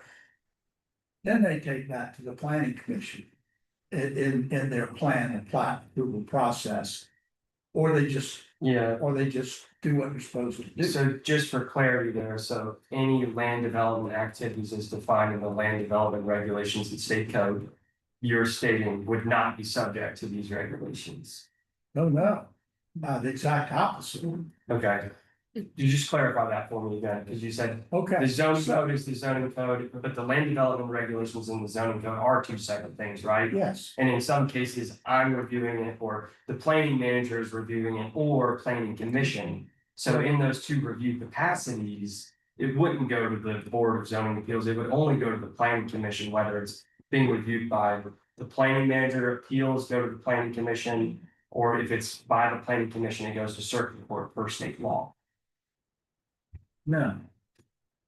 If I may, were you trying to state for like combining any disturbance for the wetlands is like check 1, so like when they submit an application, regardless of which body it goes to, they'd be submitting a wetlands certification. And then stating that if it doesn't meet any of the requirements of the wetland certification, it would be approved or denied by the planning manager before it meets anything else. Regardless of like if it's Okay, within the okay. regulations, Yeah. if that's what I was. That makes, yeah, trying I to got say. it now. So you're saying that it would, no matter what the review plan document is, it would always come to the office of the zoning administrator first and then move up. Yes. It can't move up without. And what's happened here in the past, which is much to the detriment of the town, is too much. Of zoning authority has been delegated to the planning commission. Yeah, It was completely outside of their scope of authority. right. They're not, So regardless of any plan specification, it should be submitted to the zoning If administrator. it does not meet the zoning requirement, the planning commission does not have the legitimate authority to. If I can make a suggestion for like an amendment to combine that. You would get rid of the delineation between wetlands impact application and notification, just have it be. All in one, regardless of what you're doing to the wetlands, is a wetland certification for applicability. And say that covers all of those activities, but then in procedures. It would just be like step one, like before you can do anything or pass go. You would set in the applicability what you can and cannot do, and then the application would be in your procedure form. Yes, yeah.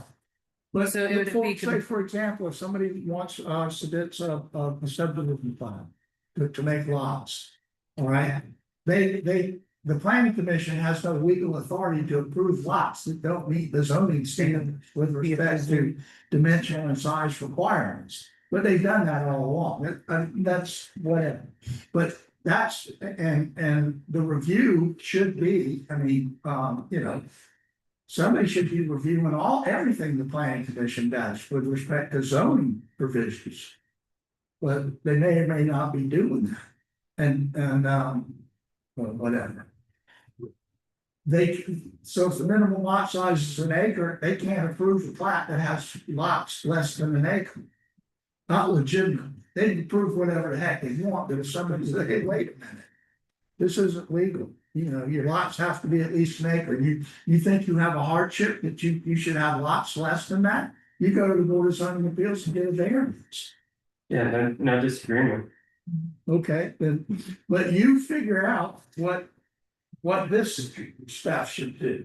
I can't do that. I can certainly try. I will say, you know, it would assist staff in our efforts to ensure what activities are truly to be prohibited and what threshold. So, you know, I made the recommendation at the workshop that no more than 10% or no more than 10,000 square feet of a wetland be disturbed.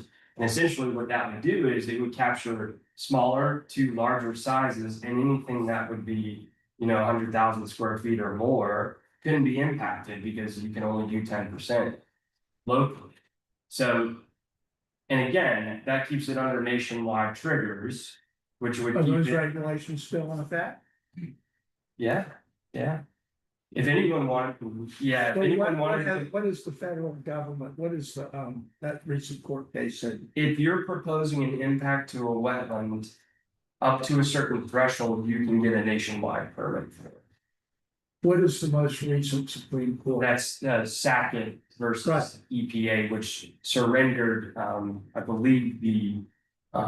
Certain federal waters or certain waters of the United States, but that does not affect if people want to impact a wetland. They can still get a delineation and pay in to get it determined as jurisdictional wetlands to impact it through the federal government.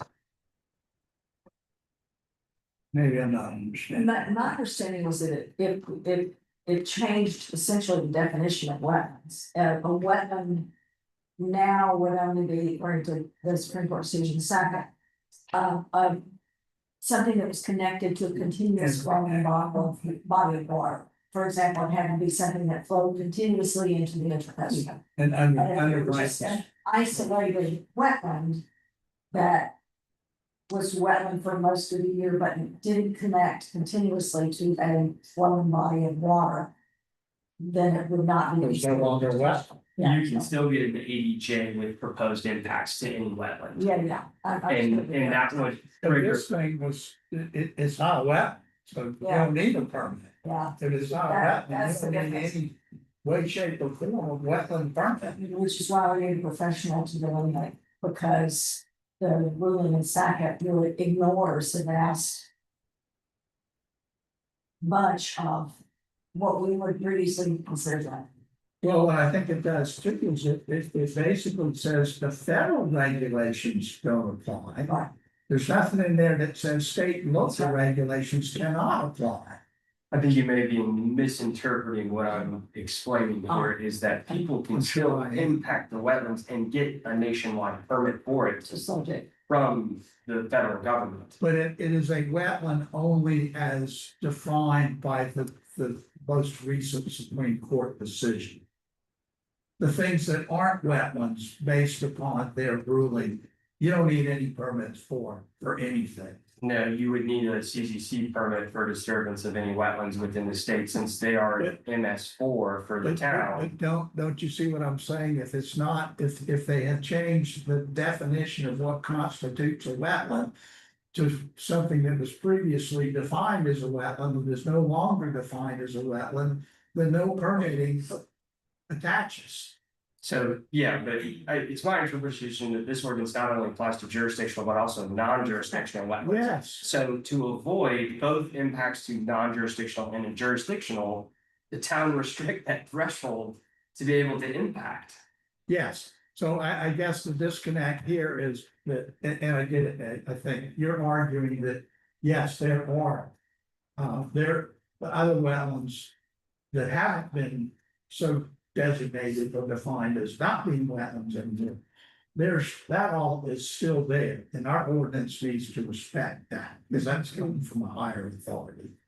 However, the other wetlands that were formerly under that umbrella, that are no longer under that umbrella, are pretty much just cut loose, separated, and we can deal with those as we see fit.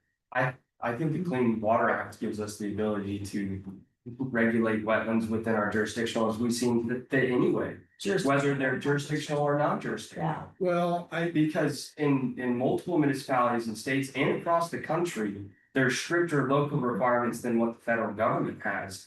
The environmental those law. are only minimum requirements. Correct, yeah, it's the law of superseding authority, Okay, which you may be familiar with, but the local government in this case can supersede that authority, so. it all depends on how the statute is written, whether or not they occupy the entire field. Or if where For sure. where one speaks, it controls, but where it does not speak, the other is allowed to speak. Yeah. So, You know, I would offer up the suggestion that where minimum standards exist, we exceed. And if the minimum standard is that should be the last threshold. yeah. I And then agree. any stricter requirements, that's our baseline. Well, you have more expertise to do that, given your past regulatory authority experience than anybody I know. So, I would not say I'm the subject matter expert in this field. no, I didn't say that. I know. I said anybody that I know. I just wanted to make sure it's on record before my ego gets too big. Yeah, no, I'm more than happy to take a look at that. I would say that any recommendation I do make is likely gonna start at that number. 10% or 10,000, and then from there, this body or town council can, You will, decipher. yeah, you'll, stronger is better, I think, as far as the current. Right. Let me ask the question now, thinking about, our conversation of this allows impacts to wetlands.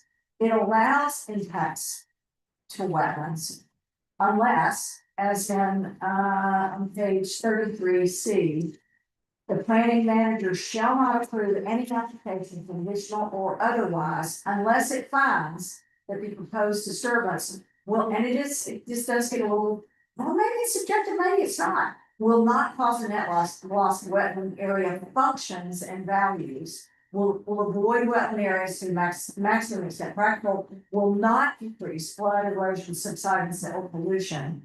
And it has a number of other things that if these things occur, you cannot approve any activity that would disturb the wetlands. I'm sure it would capture a lot of proposals, but there will be proposals that will do everything they can to demonstrate how they can meet those requirements. So staff is suggesting to disregard that information and prohibit exact activities that town council wishes to remove from allowing within the town. I think Phil is a big one. You've mentioned it a few times Right, at town council meetings, and this document outlines that Phil is a huge issue, and staff would also agree through point pollution, non-point pollution, and also wetland loss, that Phil at the residential level is the number one contributing factor to wetland and water quality degradation. right, and how would you, or anyone else, that held a position of planning manager, although this says commission, that needs to go away, but whatever. Um, you know, would not increase flow ratings of sites or pollution. What benchmarks would you use to say that it does not? And they'll hire, it's like the arborist, they'll hire an engineer and pay him, and he'll come and provide you with a stack of documents that high that says it doesn't. No disagreement. Yeah, Yeah, I that's what we completely said. agree with you there. I mean, Yeah, the motivated candidate or motivated applicant will show how they can demonstrate every single factor. You understand what we want you to do. Is what you described, is eliminate that type of discretion, because. I mean, you couldn't hire somebody no matter what Georgetown said about that thing, right. you know, it's like, damn high priced lawyers, against Lionel Hutz. You Well, know, let me ask this question then. from What, Simpsons, what, y'all are familiar with that. what activity, would one want to allow in a wetland area? You know, the list of exempted activities aren't, I wouldn't say aren't bad, just off of a jurisdictional level, What page are they on? Page Oh, 30. page 34, anything to improve the navigational channel of a water body is technically an impact to a wetland. Now, if the Army Corps of Engineer wanted to come out there and dredge the intercoastal waterway, Right. I'm sure there'd be a public comment period, but the town can't go out there and stop them, but that's a direct impact to wetlands. Another direct impact to wetlands is the installation of docks. Right, Oh, I yeah. mean, that's a very violent activity and I've seen it firsthand, that it has a severe impact. Now, is it the intention of this ordinance to prevent that activity? To no, repair or maintain existing bulkheads or docks? Non-existent, no. no. That's how, that's, Yeah. but Unless we want to do that. Right. But I mean, that's the thing is this adopted ordinance, I have not applied that yet because I haven't had to, but this ordinance would require conformance for any degraded structure. Within a buffer or setback that's non-conforming to the buffers. And so furthermore, any building or structure that, you know, coming from the state, the idea of retreat is good in case of, if you can get out, you can, and you should. But if you need to replace one for one, that should be allowed as well, There are two ways, especially with force majeure, sorry. to look at that, and one would be, just to provide relief through a variance mechanism, but to meet the true hardship test, you'd be hard pressed to do it. Because if you're gonna adopt ordinances, you have to adopt it for some. So for example, the town of Sullivan's Island had a restriction on dock length was 600 feet. At the time, the regulatory or still, I think it's 1,000 feet. But the town would not issue a permit for 1,000 feet. And that was a situation where determination was that the state regulatory authority did not bring up the local government from having a more restrictive requirement. Oh, yeah. So if the town of Allendale wanted to do that, we could do that. Yeah, we could. And that could be something, I don't know if something these guys here deal with, but it could be that, you know, we may not want to allow the proliferation of docks to the extent that the state regulatory authorities do. I don't know, that's not why we're here. But I agree, I think the intention is to protect the either contiguous or non-contiguous wetlands that we have from impervious surface coverage or overdevelopment. Then As seen in then- other then- coastal then write counties. it more in that context, and there could be even specific carve-outs to where certain activities would be exempt. And so, for example, the creation of a private or even a commercial recreational dock, and then, but then there would be parameters to it, because we say, I mean, we're supposed to be a fishing village, but there's only one fisherman in the town of Allendale. And that's Joe Lynn, and nobody wants to say if somebody else wanted to have a dock to catch shrimp or go crabbing or whatever, you can't do it. So there would be ways that we could deal with that, but I think you could, from what you told us, you could come up with suggestions that we probably don't have to go that extreme right now. No, I don't think so, I think it's a very simple matter of just writing in there, the structure is permanent by DES, so it's exempt, or to an extent. You know, wherever we wanted to go, like you mentioned, Dockland, we could do that. I know, Well, I wouldn't want to do that. I just want to say that, you know, the ability is there, which doc, you and I both know, docs are yeah. not, docs, for the purpose of enforcing this wetlands protection ordinance, it doesn't thank you, docs. They either, It does though. I know, but you write it in there that it does not. There, that's an exempt Okay, activity or an exempt. I would say that that would be, you were saying that Sullivan's had a 600 foot, you recall the application for Camp City and they wanted. Yes, that's mine too. It's like you put parameters on it. Yes, What that's. you what say I- of a certain blah, blah, blah. You know, we don't want a marina, and No. that's essentially what they That's what want, a that 250 foot long floating dock. No, you don't need that, do that.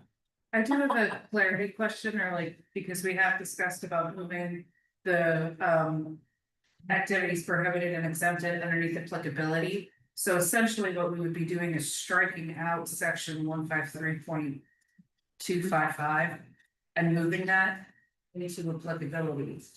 So it'd be like the, Where did you say? so on page 34, I was trying to follow along so that for staff to be able to Okay, take. you said 235? Yeah, 235, activities prohibited / exempted. What it sounds like is that it's recommended to take this entire subsection and put it underneath applicability for what is prohibited and exempted. Is that correct? Or am I Really, misinterpreting for that? Dan to come up with his recommendations for our further review and recommendation, but that's kind of where we're at. Yes. Yes. Okay, so it would be moving all of that into there as we're doing it and then creating the brand new, getting rid of You wetland know where impacts you and need to put it, certifications. right? I mean, you know this thing better than anybody in this room, I'm sure. I just wanted to make that clear for Dan going through that undertaking, so that when we see the next version, the one version, it would be compiled with all of the recommendations that we've done here tonight. yeah, so instead of A, it would just cover the applicable activities of this Yes. ordinance. And list those that are restricted or prohibited. Yeah, And I think just to sort of hopefully wrap it up, because we don't want to be here. And you do what you do, we come back, I think we can finalize it one shorter meeting. Is basically, I think we hit on everything that we need to hit in one. And those aspects with respect to allowed and disallowed activities and a permitting process or a review and approval process are things that you'll come back to us with. And the main thing in a lot of this was, as we discussed, the planning commission does not really have an effective role in this. so all of the references to planning commission would be changed to planning manager. That's, Yeah, it's a zoning or ordinance. whatever you call And to the extent that these would affect plans and plats over which they do have definitive authority, it'd be the same as it is right now. So for example, if they can't make lots that are smaller, or have less dimensional standards, and that was just included in the zoning. code. So if it's prohibited here, they couldn't override that. Correct, it would have to be, that matter would have to be decided through other means before it would go to them. They would be bound by that decision and the review of what they're looking at. And, you know, we'll be addressing other things as, for example, minor or major subdivisions, we've had that. Yeah. It needs to be really not what it's been twisted to be from the past to get around stuff. If we have it at all, maybe you don't want to have a distinction. The only thing that I do want to make sure that we do highlight and touch here is the monitoring, reporting and enforcement. Unless and until we adopt the applicable regulations for that section is a placeholder. Yeah, A very good placeholder. Now, the ability to put a stop work on a project that could be violating this ordinance is allowed through this ordinance as it's written. yes. And gives the Okay. discretion to the zoning administrator / planning manager to do so. But as far as overall code enforcement, and criminal penalties and court Well- appearances. Yeah, we'll address that real quickly before we go. Um. Any violation of the town municipal code, doesn't matter if it's a zoning code, any provision of the town code. By state laws, and this would be a criminal violation. Correct. Unless otherwise specified. A lot of people think this stuff should be criminal, it should go to civil courts. But if you do that, you have to hire a lawyer and file a lawsuit, have a complaint, and they get them. And it's back and forth, it costs more money, it's a chore, but. Some of these things that we see, if there's an egregious violation of the terms and conditions of the wetland protection ordinance. I think we might even get a better result going through a civil action than we do through a criminal action. To tell you the truth. Cause I've been a zoning administrator for decades and code enforcement officer and all that, and judges just don't look at stuff like this. Municipal court judges or magistrates don't look at stuff like this as generally it's that big a deal. So some guy filled in part of his backyard, what do you care? Or, you know, a developer had to do this to make a subdivision work, they don't really care. But you get it in front of yeah, or, you know, you get a bench trial at a higher level court, it's a big deal. That's enough of that said. We'll be discussing, you know, code enforcement. Yes. So, having said all of that, does everybody have anything else? Well, it sounds like there's a lot of other items that staff will present at the next meeting date. Now, that will be. I would say let's give staff enough time to be able to flesh it out and give Sure. a good item. When would the committee like to have the next meeting date, unless there's other discussions for potential amendments to the ordinance? I'm gonna be out of the country from the 23rd to the 7th. And I don't know what your schedule is, but I imagine you kind of got your hands full with stuff, I don't know. I was about to be like, between that time frame, that would be rather quick for staff to turn around. Aside from the subcommittee role, I am here during the regular.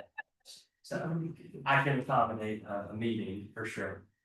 Okay. Well, we're looking at you to actually do some serious work for this too. No, I understand. Yeah, so I mean, it's going to take time for me to get this done. I'm sure you've kind of worked through some of the stuff in your head though. Certainly, Yeah. yes, You know the direction you need to go. yes. I kind of just needed the Time to push, do. well, more so the push in Yes. the direction at the workshop. Yes. You know, I did suggest some of these things and Yes, sure. no recommendations came out of that. So this body recommending staff to go forward and do it does help me to be able to finally do just that. Well, good. Which I think I'm was. glad we probably should look at the smaller groups like this and get more productive work done than everybody, but. I would just say the departure from text, we may get in that realm, so we may have to renotice and go back to planning commission, but I think overall there could be a good discussion about the ordinance there. Yeah, we may. I think what our lawyers told us is that anything that has not yet been before the planning commission would need to go back for their Yes. review and recommendations. But if it includes a matter that under previous iterations of this, or that they have previously entertained, that's not required. Yeah, and we'll double check with legal to ensure all the proper steps are taken. Good. So next day, can you do this on the 23rd? Before No, 23rd? Probably definitely not. not.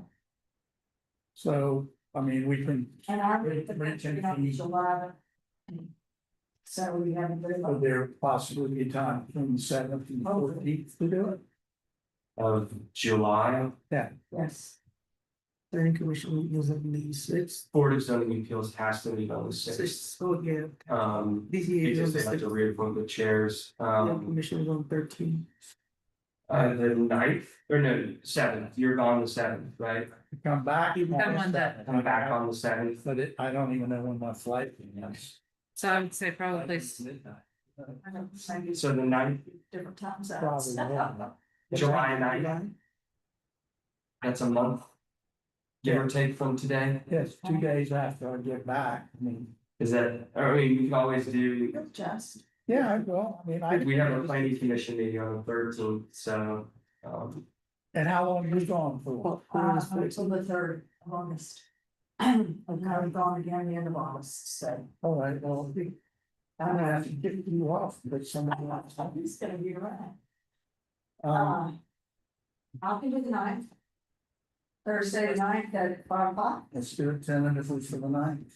At 5, or, we could, Up I to you mean, guys. I'm open all day. I know there's a essence, or, you know, trying to make sure that we are available to the general public as well, but since these recommendations will be going before town Yeah. council. Well, To be I don't- two. And that's town council night. Now I have town council on the 7th, you want to So we needed 2 or 3 on the night, Whatever suits y'all. Yeah. because these recommendations will go back before town council. This isn't a final decision, trying to state that for the record for the community to know that And there will be opportunities to comment on this language later. sure, well, I mean, there's, 2 p.m. I mean, we can accommodate it to the best of our ability here, but I would certainly hate to see a room full of people here to asking us a bunch of questions. That would not be productive at all. So we're saying 2 o'clock on the 9th? Yes, That's fine. yes, Okay. or even, I'm free all that, so you, it's up to you guys, because I know you have. I'm. July 9th at what time? 2 yeah. 2 o'clock? I just so here looking at it. I was about to. You send it to everyone. Yes, I did. Well, Catherine sent out a calendar invite. if I don't get locked up, I don't run out of jet fuel, I should be. Yeah, mine's gonna be contingent on if they bomb Dubai. If they bomb Dubai. I might not be seeing you.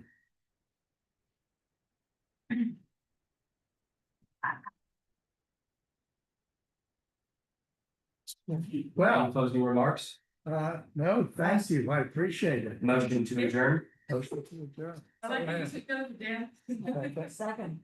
Any discussion? All in favor, say aye. Aye. Any opposed?